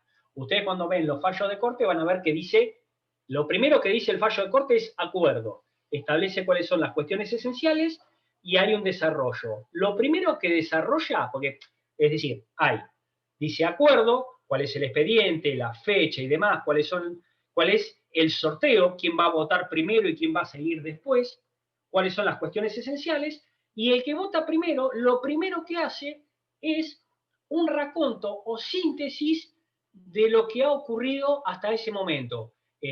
La resolución de Cámara, el recurso, qué es lo que sostiene la parte, qué es lo que sostiene la memoria el otro, etc. Y después vienen los fallos. Termina el preopinante, el primero a opinar, y continúa los que siguen en sorteo. Y en la parte de abajo van a ver que dicen sentencia. Por más que esté en dos artículos diferentes, la pieza jurídica es única. ¿Se entiende? Fíjense, el plazo para resolver, después de lo que es memoria, después de lo que es el prohibimiento de autos, 284, 283, lo que es memoria, 284, lo que es plazo para resolver, 286, que son 80 días, con suerte, 80 días con suerte, y a partir de ahí ustedes pueden pedir un despacho, los 10 días posteriores al vencimiento. El artículo 287 habla del acuerdo y el artículo 288 habla de sentencia. Si ustedes bajan fallos de Corte van a ver que es una misma pieza jurídica. ¿Está? Es una misma pieza jurídica. En el 287, cuando habla del acuerdo, dice las cuestiones relativas a la aplicabilidad de la ley doctrinal serán formuladas previamente, el voto será fundado y se emitirá separadamente sobre cada una de las cuestiones a decidir y en el mismo orden en que haya sido establecida la sentencia que se acuerde deberá reunir mayoría absoluta de votos. El 288 habla de la sentencia, terminado el acuerdo, etcétera, el libro de sentencia, es un requisito y demás. A mí lo que me interesa. Acá también pueden adherir o en esta etapa tienen que fundar todos. ¿Pueden adherir? Sí, pueden adherir. Sí, pueden adherir. No sé, sortean quién va primero, cómo se sortea en Cámara. Se sortea y el que desarrolla el voto, a ver, depende. ¿Cómo? En Cámara vio que cuando los recursos ordinarios en Cámara se sortea. Cuando son acá se sortean, lo dije, no sé si se me escuchó. Por eso se sortea. Sí, yo no había escuchado, perdón. Sí, lo dije. Sí, lo dijiste.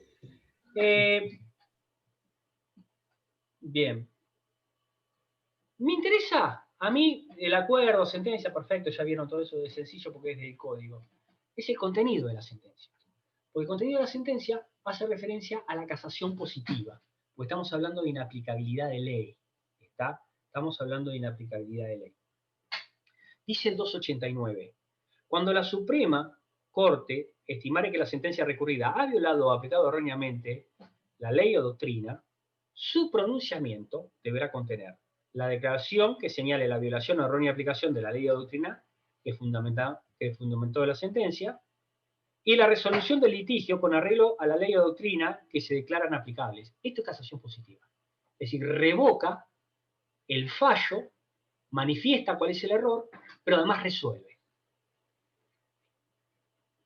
Cuando entendiere que no ha existido violación ni error en la aplicación de la ley o doctrina, así lo declarará, desechando el recurso y condenando al recurrente al pago de las costas. Esta última parte es cuando el recurso se lo declara improcedente, porque ya está resolviendo sobre el fondo de la cuestión, porque entiende de que no hubo violación, ni errónea aplicación, ni de la ley, ni de la doctrina legal emanada de la Corte. Entonces, en este supuesto, rechaza el recurso por improcedente. En el anterior, cuando tiene que ver con los recaudos de forma, rechaza por inadmisible. Puede haber recurso de revocatoria o de aclaratoria. Hay supuestos de revocatoria in extremis también, que ustedes lo han visto con el doctor Gropo. Si ustedes no están de acuerdo con el fallo de la Corte de Provincia, el único camino que les queda es el recurso extraordinario federal, que es lo que nosotros vamos a ver dentro de 2 clases más o menos. ¿Está? ¿Se entendió cómo es el trámite? Es decir, ¿qué es lo que me interesa a mí que se entienda? Me interesa que se entienda. ¿Cuáles son los requisitos? ¿Cuál es el trámite del recurso de inaplicabilidad?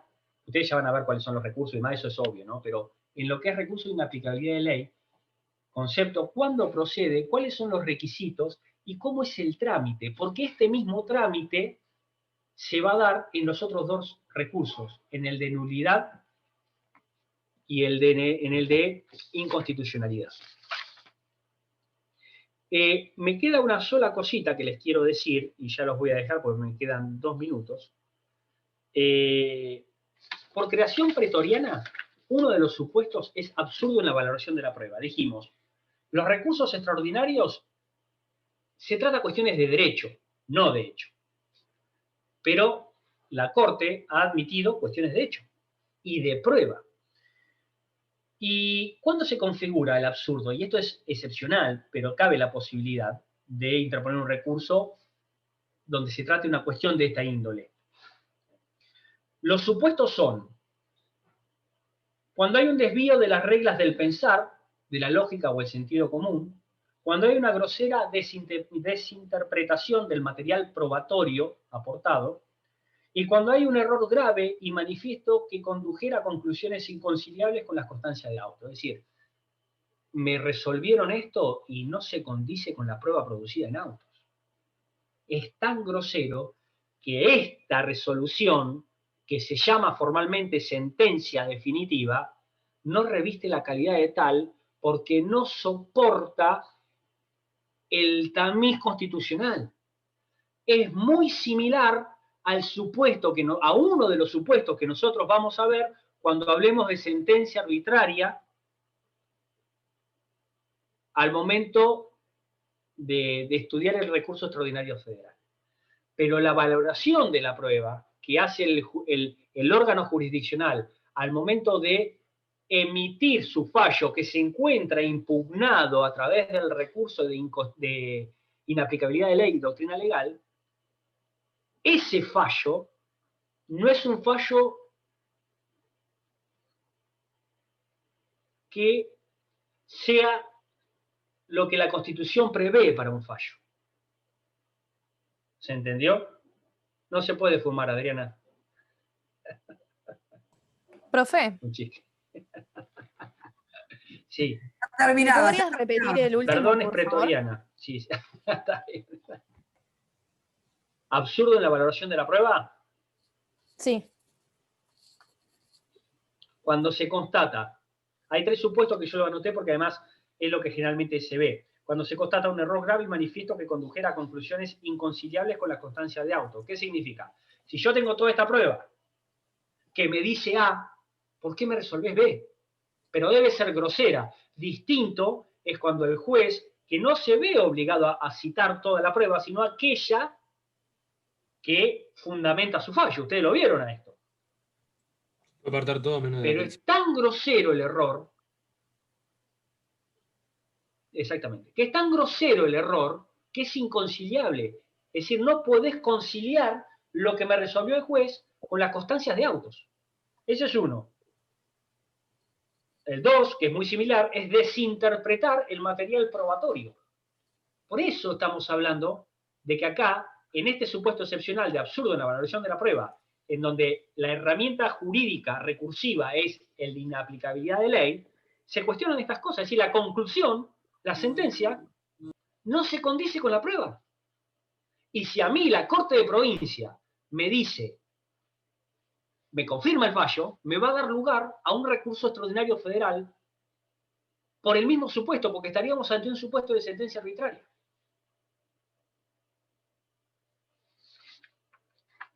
¿Está? Lo que vamos a ver mañana, y ya los dejo porque son y 47, lo que vamos a ver mañana es, me voy a fijar si hay preguntas, un segundito. ¿Se ve en la realidad fáctica que la Corte dé curso a este tipo de recursos? Sí, totalmente. Leonardo, sí. Al tipo de recurso absurdo en la evaluación de la prueba, o inaplicabilidad de ley, o nulidad, sí. Están recontra súper restrictivos, porque si no ya le llenaron los anaqueles de...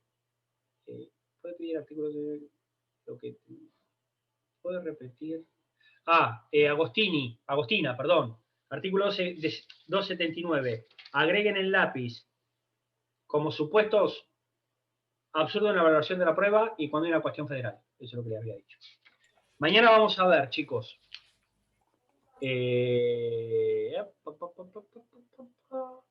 La facultad de resolución simplificada del 31 bis, el certiorari provincial, lo vamos a ver mañana. Vamos a ver inconstitucionalidad, el recurso extraordinario de inconstitucionalidad. Y vamos a empezar a ver el de nulidad. Y después el lunes, es decir, mañana y el lunes vamos a terminar de ver inconstitucionalidad, nulidad y queja por recursos extraordinarios denegados, ¿no? Bueno, chicos, nos vemos. Hasta mañana. Hasta mañana, doctor. ¿Se entendió la clase? Sí. ¿Va a subir material de esto al campo como subió el cuatri pasado, no? No. Bien. No. ¿Yo subí el cuatrimestre pasado? El cuatri pasado. En la parte anterior de la materia, en la primera parte. No subí. Par de... No, porque en realidad de esto, lo que sí los puedo guiar, yo voy a ver si puedo decir con bibliografía. A mí los comparé con los libros, están muy buenos y la verdad que me fueron muy útiles. Con eso sí. La verdad que me fueron muy útiles. Por eso se los pido. Bueno, yo cualquier cosa me voy a fijar a ver si les puedo hacer... le voy a fijar a ver si lo puedo, si tengo algún resumen hecho y se lo subo. No les aseguro nada. Pero acá le queda la clase grabada, ¿no? Pregunta, ¿se entendió la clase? Porque esta es la puerta de entrada a los otros dos. Acá los otros dos repetimos el trámite, pero ¿se entendió la clase? ¿Sí? ¿Listo? Sí. Bueno, mañana nos vemos. Chao. Sí, profe, gracias. Gracias, sí se entendió. Hasta mañana. Listo, chicos. Chao. No, Carlos.